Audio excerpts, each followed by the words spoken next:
House is back in session with a new speaker. We all know this. And now they have lots of things they want to get to. All kinds of things they want to get to. Censoring representatives, expelling George Santos. We mentioned that yesterday. Impeaching Joe Biden, unsurprisingly, and also helping out rich folks. That's kind of across the board, but it doesn't matter the party we're talking about. So there is one more thing that's happening as far as how American people should be looking for this. They're looking to defund the IRS through some tricky way that they can that's pretty obvious and right in front of everyone's face. Let's go to this new speaker and how he's approaching these things from the Washington Post. There's new legislation. It's been released by the House Rules Committee, and it calls for approving roughly $14 billion, primarily in military aid to Israel, and cutting about the same amount from the IRS budget. President Biden's proposed giving Israel roughly that same amount in aid, but did not call for offsetting cuts to other parts of the budget. It's a normal thing that all Republicans like to do. Let's take money from somewhere else. Usually it's from programs that help folks in normal circumstances, Americans that pay their taxes. But in this case, they're going after the IRS. There's reasons behind that. The new speaker, Representative Mike Johnson, as we mentioned, has said that this new expenditure must be covered by other spending reductions to avoid adding to the debt. Biden also called for the Israel aid to be packaged with roughly $60 billion for Ukraine, an approach that the Republican bill rejected. The legislation reflects the Republicans' ongoing determination to undo the IRS expansion that Biden secured in 2022 in the Inflation Reduction Act, and it boosted the agency's funding by $80 billion. To improve taxpayer services and pay for more enforcement against actions against wealthy tax cheats. Keep that in mind. So Biden and the House Republicans agreed to repeal roughly $20 billion of that $80 billion as part of a deal in May to suspend the US debt ceiling. And now Republicans are pushing for reductions because of course they are. After they also talk about how they don't want to cut Social Security, Medicare, and all the rest of these benefits, which we'll get to as well. But after you make a deal with someone, they go, oh, he made a deal. Now it's time for us to steamroll him. That's the way Republicans act. So as of now, it seems to be a little bit dead in the Senate, though, because they're not going to jump on board.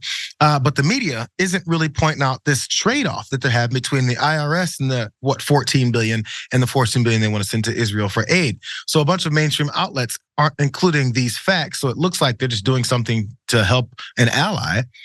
By the way, bombing innocent folks, that's a different story. But let's jump to this next part about this, because using the IRS funding to offset the Israel aid might not actually save any money. Oddly, the nonpartisan Congressional Budget Office estimated in 2022 that the $80 billion in IRS expansion would cut the deficit by more than $100 billion by improving collections and enforcement. In other words, if they have more IRS capabilities to look into some of these rich tax cheats, they'll be paying their taxes correctly and to the fullest amount without dodging, the way Donald Trump has always bragged about himself doing. And then that money will actually go to the American people, to other folks who actually don't dodge their taxes. But I'm pretty sure these rich folks, via these politicians, generally Republican politicians, tell people we're going to defund the IRS. The IRS always comes after you. Yes, they do, and they always will. Who they don't come after because of all the extra money that they don't have are the rich folks who are getting away with tons and tons of money and cheating as far as this goes.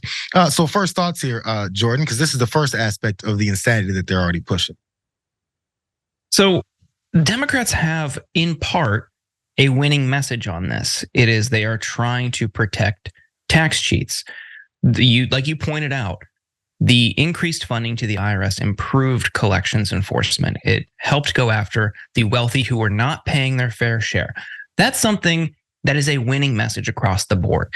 You ask anybody, regardless of their political affiliation, they don't think it's fair when the wealthy cheat on their taxes. Maybe you'll have some, hardline, right-wing party line person who will, do logistical backflips to justify the wealthy exploiting tax loopholes. But any reasonable person would agree that's not a system we want to live in. So that's the part of their winning message. But what they're trying to do is conflate this, and unfortunately, with funding for Israel, which is not a winning message across the board, and certainly not at the same level as tax enforcement.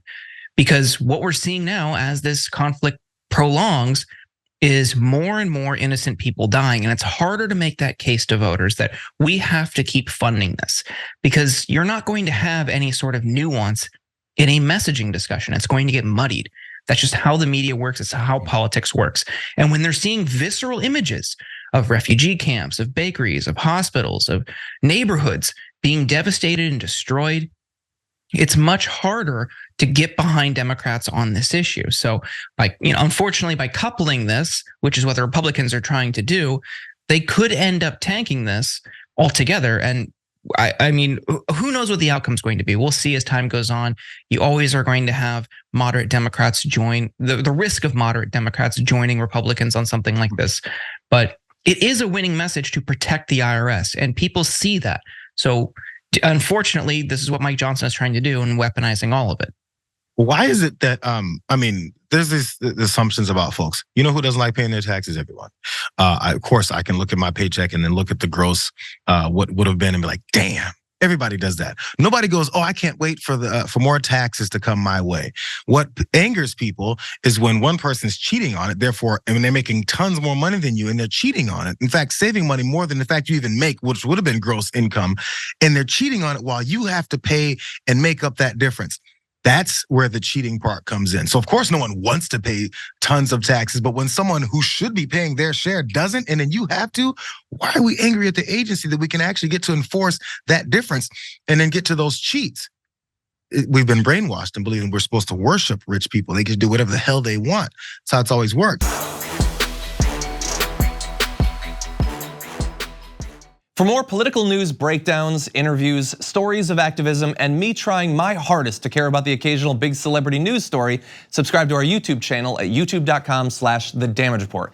And you can ring the bell wherever it is so you don't miss anything.